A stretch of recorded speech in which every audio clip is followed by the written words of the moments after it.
ಎಲ್ಲರಿಗೂ ನಮಸ್ಕಾರ. ನಾನು ನಿಮ್ಮ ಗಂಗಾಧರ್ ಬೇಂದ್ರೆ. ನೀವು ನೋಡ್ತಾ ಇದ್ದೀರಾ ರಮಾಬಾಯಿ ಟ್ಯುಟೋರಿಯಲ್. ಇಂದು ನಮ್ಮ ಕ್ಲಾಸ್ನಲ್ಲಿ ಬೆಳಕಿನ ಪ್ರತಿಫಲನ ಮತ್ತು ವಕ್ರೀಭವನದ 10ನೇ ತರಗತಿಯ ಅಧ್ಯಾಯವಾದಂತಹ ಪಾರ್ಟ್ 9 ನೋಡೋಣ. ಈ ಪಾರ್ಟ್ 9ನಲ್ಲಿ ಏನಪ್ಪ ಅಂತಂದರೆ ಬೆಳಕಿನ ವಕ್ರೀಭವನದ ನಿಯಮವನ್ನು ಇಂದು ನಾವು ಅಧ್ಯಯನವನ್ನು ಮಾಡೋಣ. ಆಲ್ರೆಡಿ ನನ್ನ ಹಿಂದಿನ ಕ್ಲಾಸ್ನಲ್ಲಿ ಮೊಸರಗಳ ಎಲ್ಲ ರೇಖಾಚಿತ್ರಗಳನ್ನು ನಾನು ತಿಳಿಸಿದ್ದೀನಿ. ಅದಾಗಿದ್ಮೇಲೆ ಬರೋದು ಯಾವುದಪ್ಪ ಅಂತಂದರೆ ಬೆಳಕಿನ ವಕ್ರೀಭವನದ ನಿಯಮಗಳು. ಈ ಬೆಳಕಿನ ವಕ್ರೀಭವನದ ನಿಯಮಗಳು ಏನಪ್ಪ ಅಂದ್ರೆ ಕೇವಲ ಎರಡೇ ಇರೋದು. ಅದೇ ರೀತಿಯಾಗಿ ಬೆಳಕಿನ ಪ್ರತಿಫಲನದ ನಿಯಮಗಳು ಸಹ ಏನಪ್ಪ ಅಂದರೆ ಎರಡೇ ಇರುತ್ತದೆ.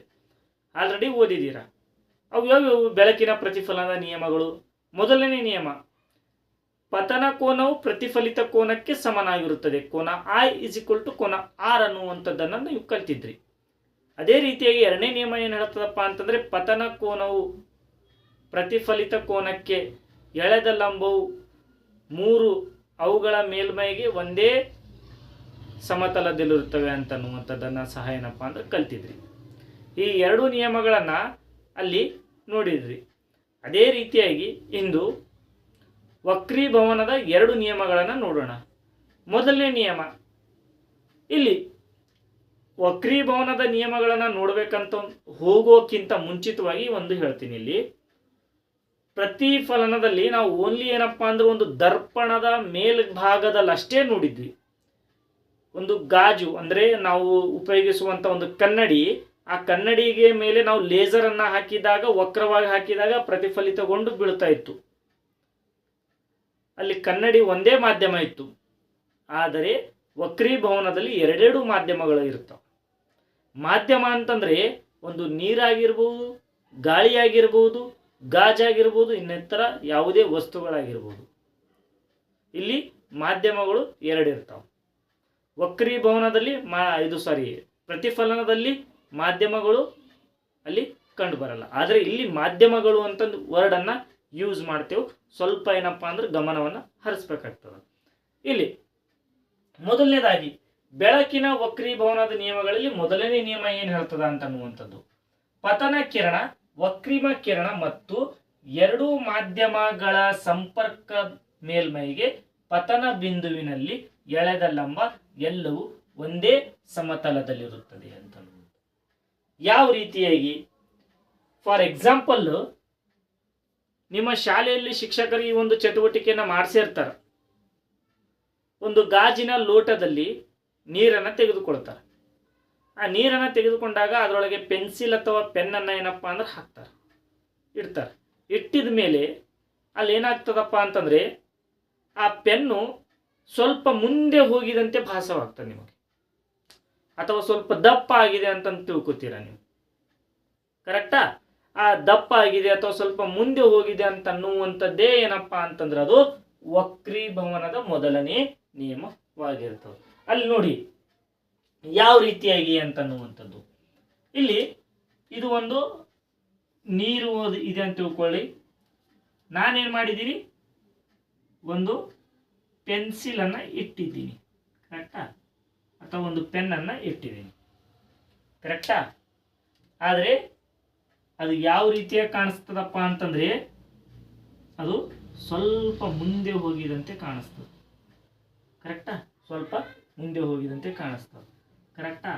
ಇದನ್ನು ಏನಂತ ಕರಿತೀರಪ್ಪ ಅಂತಂದರೆ ಬೆಳಕಿನ ವಕ್ರೀಭವನದ ನಿಯಮ ಅಂತಂದು ಕರಿತೀರಿ. ಓಕೆನಾ? ಇಲ್ಲಿ ಇದನ್ನು ಕೋನ R ರಿಫ್ಲೆಕ್ಟ್ ಆಗಿರೋದು, ಇದು ಕೋನ I ಅಂತಂದು ಅನ್ಬಹುದು. ಓಕೆನಾ? ಈ ಕೋನ I ಮತ್ತು ಕೋನ R ಗಳು ಅಂದರೆ ಕೋನ I ಅಂತಂದ್ರೆ ಏನು? ಪತನ ಕಿರಣ, ವಕ್ರೀಮ ಕಿರಣ R ಅಂತಂದು. ಇಲ್ಲಿ ಯಾವ ರೀತಿಯಾದಂತಹ ನೀರಿನಲ್ಲಿ ಒಂದು ಪೆನ್ನನ್ನು ಇಟ್ಟಿದಾಗ ಆ ಪೆನ್ನು ಸ್ವಲ್ಪ ಮುಂದುಗಡೆ ಬಂದಿದೆ ಅಂತ ಅನಿಸ್ತಾ ಇದೆ ನೋಡಿ. ಅದು ಏನಪ್ಪಾ ಅಂದ್ರೆ ವಕ್ರೀಮ ಕಿರಣ ಏನಾಗುತ್ತೆ, ಕಾಣಿಸ್ತಾ ಇದೆ ಅಂತ ಅರ್ಥ. ಆ ಎರಡೂ ಮಾಧ್ಯಮಗಳ ಸಂಪರ್ಕದ ಮೇಲ್ಮೈಗೆ ಪತನ ಬಿಂದುವಿನಲ್ಲಿ ಎಳೆದ ಲಂಬ ಎಲ್ಲವೂ ಒಂದೇ ಸಮತಲದಲ್ಲಿ, ಅಂದರೆ ಎಳೆದಂತಹ ಲಂಬವು ಎಲ್ಲವೂ ಒಂದೇ ಸಮತಲದಲ್ಲಿರ್ತದಂತಂದು ಬೆಳಕಿನ ವಕ್ರೀಭವನದ ಮೊದಲನೇ ನಿಯಮ ಹೇಳ್ತದೆ. ಅದೇ ರೀತಿಯಾಗಿ ಎರಡನೇ ನಿಯಮವನ್ನು ಏನು ಹೇಳ್ತದಪ್ಪ ಅಂತಂದರೆ, ಇಲ್ಲಿ ಎರಡನೇ ನಿಯಮ ನೇರವಾಗಿ ನಾನು ಶಾರ್ಟ್ಕಟ್ನಲ್ಲಿ ಬರ್ದೀನಿ, ಈಸಿಯಾಗಿ, ಪತನ ಕೋನದ ಸೈನು ವಕ್ರಿಮ ಕೋನದ ಸೈನಿಗೆ ಸ್ಥಿರಾಂಕವಾಗಿರ್ತದ ಅಂತನ್ನುವಂಥದ್ದು. ಇಲ್ಲಿ ಪತನ ಕೋನ, ಈಗ ತಾನೇ ಹೇಳಿದ್ದೆ, ಪತನ ಕೋನ ಏನಾಗ್ತಾ ಇದೆ, ಇದೆ ಅಂತಂದು ಹೇಳಿದ್ದೆ, ವಕ್ರಿಮ ಕೋನ ಇದೆ ಅಂತ ಹೇಳಿದ್ದೆ. ಸೈನು ಅಂತನ್ನುವಂಥದ್ದು, ಓಕೆನಾ. ಈ ಸೈನ್ ಅನ್ನುವಂಥದ್ದು ಇಂಗ್ಲಿಷ್ನಲ್ಲಿ ಏನಪ್ಪಾ ಅಂದ್ರೆ ಸೈನ್ಸ್ ಲಾ ಅಂತಂದು ಏನು ಕರಿತೀವಿ ನಾವು ಈ ಒಂದು ಚಾಪ್ಟರ್ನಲ್ಲಿ, ಅದು ಇದೇ ಆಗಿದೆ, ಓಕೆನಾ.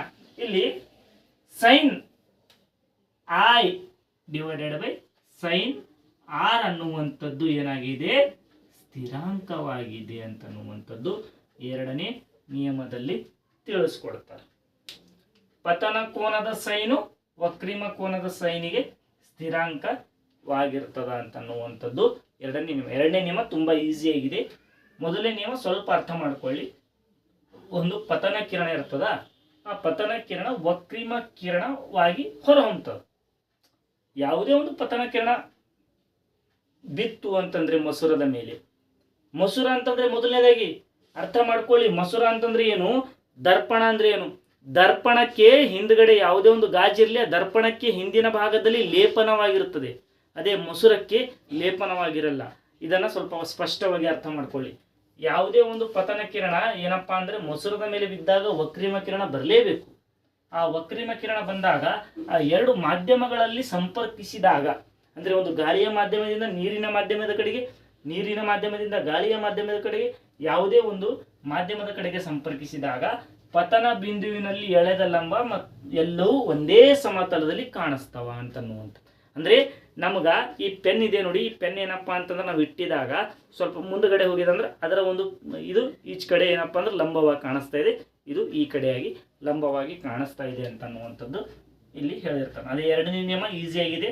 ಪತನ ಕೋನದ ಸೈನು ವಕ್ರಿಮ ಕೋನದ ಸೈನಿಗೆ ಸ್ಥಿರಾಂಕವಾಗಿರುತ್ತದೆ ಅಂತನ್ನುವಂಥದ್ದು ಇದು ಎರಡನೇ ನಿಯಮವಾಗಿರ್ತದೆ. ಈ ಎರಡು ನಿಯಮಗಳನ್ನು ಆಲ್ರೆಡಿ ನಿಮ್ಮ ಟೆಕ್ಸ್ಟ್ ಬುಕ್ನಲ್ಲಿ ಕೊಟ್ಟಿದ್ದಾರೆ, ಇದನ್ನು ಗಮನ ಹರಿಸಿ.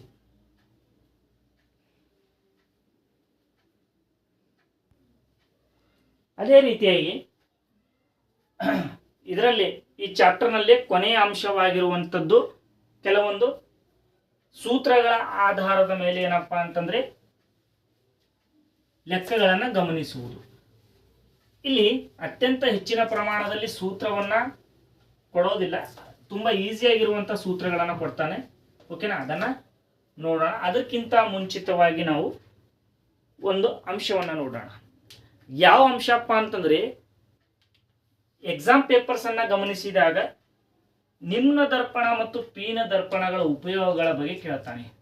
ನಿಮ್ನ ದರ್ಪಣ ಮತ್ತು ಪೀನ ದರ್ಪಣಗಳ ಉಪಯೋಗಗಳನ್ನು ಕೇಳ್ತಾನೆ.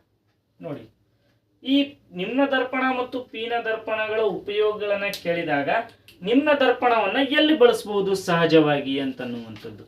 ನಿಮ್ನ ದರ್ಪಣ ಸಾಮಾನ್ಯವಾಗಿ ಟಾರ್ಚ್ಗಳಲ್ಲಿ ಬಳಸಬಹುದು. ಎಲ್ಲಿ? ಟಾರ್ಚ್ಗಳಲ್ಲಿ, ಟಾರ್ಚ್ ಮತ್ತೆ ವಾಹನದ ಹೆಡ್ಲೈಟ್ಗಳಲ್ಲಿ, ವಾಹನದ ಹೆಡ್ಲೈಟ್ಗಳಲ್ಲಿ, ಓಕೆನಾ. ತದನಂತರ ಎಲ್ಲಿ ಬಳಸಬಹುದಪ್ಪ ಅಂದ್ರೆ ತಪಾಸಣಾ ದೀಪದಲ್ಲಿ ಬಳಸಬಹುದು, ತಪಾಸಣಾ ದೀಪದಲ್ಲಿ ಬಳಸಬಹುದು. ಅದೇ ರೀತಿಯಾಗಿ ಪೀನ ದರ್ಪಣವನ್ನ ವಾಹನದ ಹಿನ್ನೋಟದಲ್ಲಿ, ವಾಹನದ ಹಿನ್ನೋಟದಲ್ಲಿ, ಅದೇ ರೀತಿಯಾಗಿ ಏನಪ್ಪಾ ಅಂತಂದ್ರೆ ನಾವು ಸಾಮಾನ್ಯವಾಗಿ ವಾಹನದ ಹಿನ್ನೋಟಗಳಲ್ಲಿ ಬಳಸಿದಾಗ, ಮತ್ತು ಅದೇ ರೀತಿಯಾಗಿ ದರ್ಪಣವನ್ನ ಎಲ್ಲಿ ವಾಹನದ ಚಾಲಕರು ಏನಪ್ಪಾ ಅಂತಂದ್ರೆ, ನೀವು ಸಿಗ್ನಲ್ಗಳಲ್ಲಿ ದೊಡ್ಡ ದೊಡ್ಡದಾದಂತಹ ಏನಪ್ಪಾ ಅಂದ್ರೆ ಕನ್ನಡಿಗಳನ್ನ ನೋಡಿರ್ತೀರ, ಸ್ವಲ್ಪ ಉಬ್ಬರವಾಗಿರುವಂತಹ ಕನ್ನಡಿಗಳನ್ನ, ಅವುಗಳನ್ನ ಏನಂತ ಕರೀತಾರಪ್ಪ ಅಂದ್ರೆ ಚಾಲಕರ ವಾಹನಗಳನ್ನು ವೀಕ್ಷಿಸುವಂತ ಪಾರ್ಶ್ವಗಳು ಅಂತ ಕರೀತಾರೆ. ಪಾರ್ಶ್ವಗಳಲ್ಲಿ ನಾವು ನೋಡಬಹುದು, ಓಕೆನಾ. ಇಷ್ಟೇನಪ್ಪಾ ಅಂತಂದ್ರೆ ನಾವು ಕೆಲವೊಂದು ನಿಮ್ನ ದರ್ಪಣ ಮತ್ತು ಪೀನ ದರ್ಪಣಗಳಲ್ಲಿ ನಾವು ಉಪಯೋಗಿಸುವಂತ ವಸ್ತುಗಳು ಇಲ್ಲಿದ್ದಾವೆ. ಅದೇ ರೀತಿಯಾಗಿ ನಾವು ಸ್ವಲ್ಪ ಯೋಚನೆ ಮಾಡಿದಾಗ ನೋಡ್ರಿ, ನಿಮ್ನ ದರ್ಪಣವನ್ನ ಟಾರ್ಚ್ನಲ್ಲಿ, ಟಾರ್ಚ್ ಯಾವ ರೀತಿಯಾಗಿ ಬೆಳಕು ಹರಿಯುತ್ತದಪ್ಪ ಅಂದ್ರೆ ಈ ರೀತಿಯಾಗಿ ಬೆಳಕು ಹೋಗ್ತದೆ. ವಾಹನದ ಹೆಡ್ಲೈಟ್ನು ಸಹ ಈ ರೀತಿಯಾಗಿ ವಿ ಶೇಪ್ನಲ್ಲಿ ಬೆಳಕನ್ನು ಬಿಡುತ್ತದೆ. ತಪಾಸಣಾ ದೀಪದಲ್ಲೂ ಸಹ ವಿ ಶೇಪ್ನಲ್ಲಿ ಬೆಳೀತದೆ.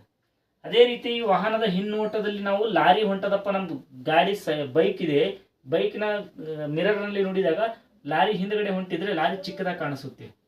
ಅದೇ ಪಾರ್ಶ್ವ ದೊಡ್ಡದಾದಂತಹ ಒಂದು ಸಿಗ್ನಲ್ಗಳಲ್ಲಿ 4 ರಸ್ತೆಗಳಿರುವಂತಹ 3 ರಸ್ತೆಗಳಿರುವಂತಹ ಒಂದು ಸಿಗ್ನಲ್ಗಳಲ್ಲಿ ಇರುವಂತಹ ಒಂದು ಅಲ್ಲೇನಪ್ಪ ಅಂತಂದ್ರೆ ದೊಡ್ಡದಾದಂತಹ ಪಾರ್ಶ್ವ ಹಿನ್ನೋಟಗಳನ್ನ ಇಟ್ಟಿರ್ತಾರೆ.